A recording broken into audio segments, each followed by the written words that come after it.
First things first, Gavin, how are you? I'm good, man. Just got off stage about an hour ago at the Pink Pop, so I'm absolutely chuffed. Loved it. I read something where you said Holland is the only place I blew up. Everywhere else is a grind. It takes time a lot everywhere else. Holland is like the only place that really, one song came out on the radio and then we did the Paradiso straight away. Right. So whereas Ireland, it took a long time to reach that point. Have you thought of why that is? Why people latched on to that song? I don't know, just people just know music straight away. They're very, even at gigs, I do gigs over here, I do shows over here, and then people are just so into just being there and listening to music. They love music so much over here. They're so passionate about it. So maybe that's part of it. I don't know. It's everybody else is as well. But I don't know, Holland seems to be a place where a lot of people go, like Passenger blew up here first. Right. And you know, it's kind of a place that catches on to something first out of everybody else, you know? And you say in Ireland as well, it was a bit of a grind, so? Yeah, sure, I went from doing 10 people at a gig, 20 people at a gig for 4 years, and then I did pub gigs for another 2 years, and then, well, 4 years of pub gigs and 2 years of grinding, more or less, and then eventually I reached the point where I could do arenas, which took a long time, and I'm from Ireland, so I can go up and down the country in a week. And it took a long time, but it was a lot of fun, obviously. I love the grind. The grind's the best bit. Well, that's what I was going to ask, because what keeps you going? What drives you in those moments? I want to make everywhere the same. I want to make everywhere kind of like, when I'm doing the arena gig in Dublin, I want to make it so I'm doing an arena gig in Holland. I want to make it so I'm doing an arena gig in France and Germany, and just keep it going and building up an audience like that. And then I think the way I've been doing it for the past kind of 4 years, from even before the album came out, was just doing shows, and then people gradually, just word of mouth happens. And then the same thing happened in America. I just got back from America, and then it's all word of mouth. What is that like? Because well, you always hear about kind of going over to America, seeing what it's like. It's so big, there. man. Is there a certain pressure, especially from UK artists and European, I suppose, as well? But is there pressure to go over there? You know, there's not really pressure. I love going over. I got very lucky over there. First, I went over and supported Sam Smith, and I went over and supported Tori Kelly and the Codaline Boys. Just finished. Amazing. So I went over and supported them first over there, and then I got lucky because I just met all the right people, and then I did James Corden a few times, and then I did Jimmy Kimmel and stuff. So the fan base over there has been pretty strong. But it's America's like a load of different countries. It's crazy. Like you do, meaning not literally, but you do a gig in Los Angeles and you do a gig in New York. Usually they're the same kind of size, the same capacity. But then you go to like Chicago, it could be 100 people, and then you go to Dallas, and it could be 1,000 people. You go to Nashville, it could be 10 people. Like it varies so much. It's not just one big thing. You know, whereas if you do a gig in Ireland, like it's gradual, like you'll do the same kind of size venues everywhere. Same in England, you do more or less the same thing. Was it important because I think in last December you played the biggest show in Ireland that you could? Was it important to kind of capture Ireland? Yeah, you know, because I'm from there. Like you always want to be kind of. That's gonna be it, isn't it? I don't know. You always want to be.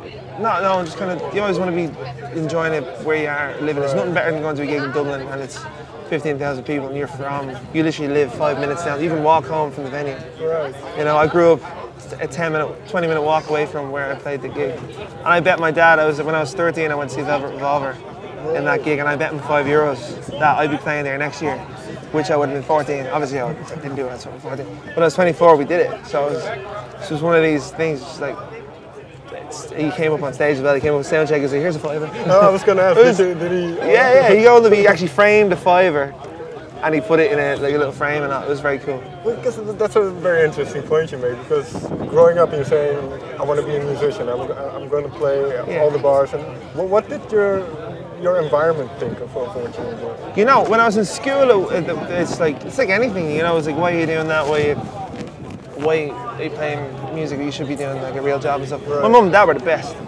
Like they wanted me to go for it. They were like, just look, do it, man. Just go do it. You know, because I was doing pub gigs and I was doing 7 nights a week in Dublin for 4 years, and I loved it. I loved playing the gigs. It was a job. It's more of a job because it was like a paycheck every week. I did it for 4 years, and I was relatively happy doing that. And by the end of it, I was kind of like, fuck. Some guy came up to me, and he was like in his late 70s, 80s. And he said, he's like, "Oh, you can do them high notes." I was like, "Ah, yeah, man. Hey, what's your name?" I think his name was Darren or something. And he said to me, he's like, "I used to be able to do that when I was your age." And he was like, "What are you doing?" I was like, "Doing these gigs when I was your age." And I was like, "Fuck, okay." And he was like, loveliest man in the whole world. And I don't know what happened, I just kind of clicked and I didn't want to be doing the gigs. for the rest of my life. I wanted to kind of do something different and come over here and do shit like this. Right. Like, But so now every time you kind of accomplish one of those goals or kind of. Does your attention shift then to the next thing? Yeah, just completely. Yeah, it's like writing a song. You write a song, it's like you finish it. Okay, great, next one. Okay. But like I always have a minute, and I always celebrate. Like now, I'm celebrating, have a few beers with the guys. But with songwriting then, and chasing might not be the right word, but what are you chasing with songwriting? Is it kind of the success of a previous song, or maybe a song by somebody else that you hold in high regard? You know, it's kind of, I don't know. Well, the second album is going to be a lot different than the first. It's going to be different recordings completely. It's going to be a mix. It's going to be a lot live, I think, instead of being super mega produced. It's going to be a bit more Van Morrison-esque and kind of just no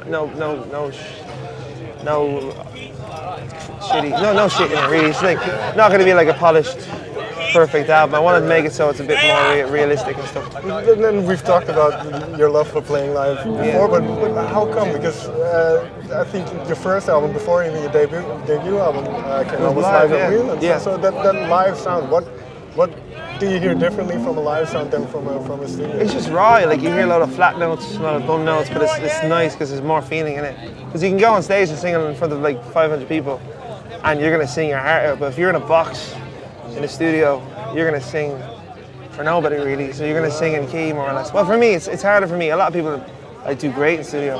I love the studio. I love going to the studio and everything. But I want to blend it. I want to make it so it's live in the studio and it sounds kind of raw. Because is it difficult to muster up the same kind of emotional connection to the song when you're singing it? Yeah. Just in the Because you're in a box, all you see is a mic, you're in headphones, and you're just looking at a wall.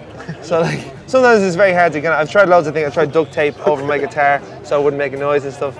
And like it took me a long time because I transversed from going from pub gigs to bigger shows to other bigger shows, then traveling and just touring for years, and then being put in a room. It's like, oh, I sing that. It's like, okay.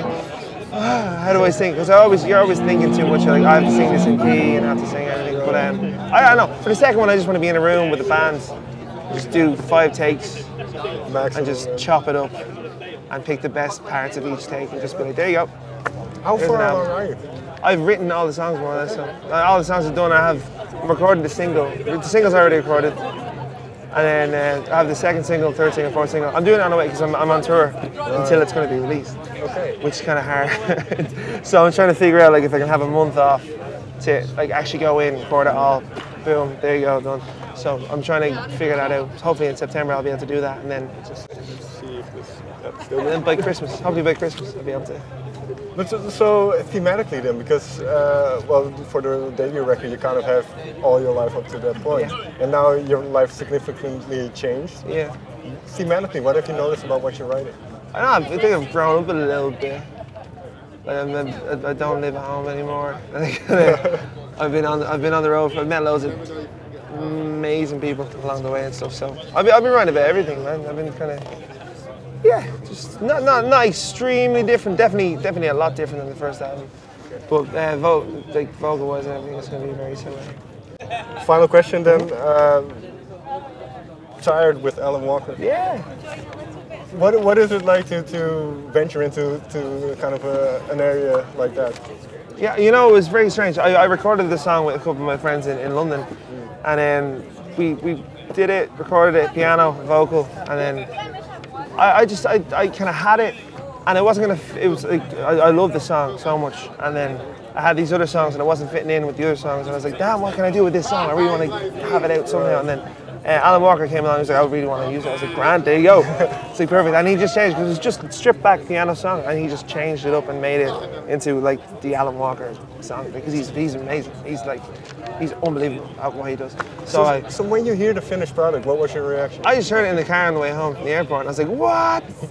Like, what the fuck? I was chuffed, man. I think he's an amazing artist. So he did an amazing job. I love it. Look forward to the album. Yeah. Gavin, thanks again. Always good to talk to you, man. Thank you. See you soon, man. Later.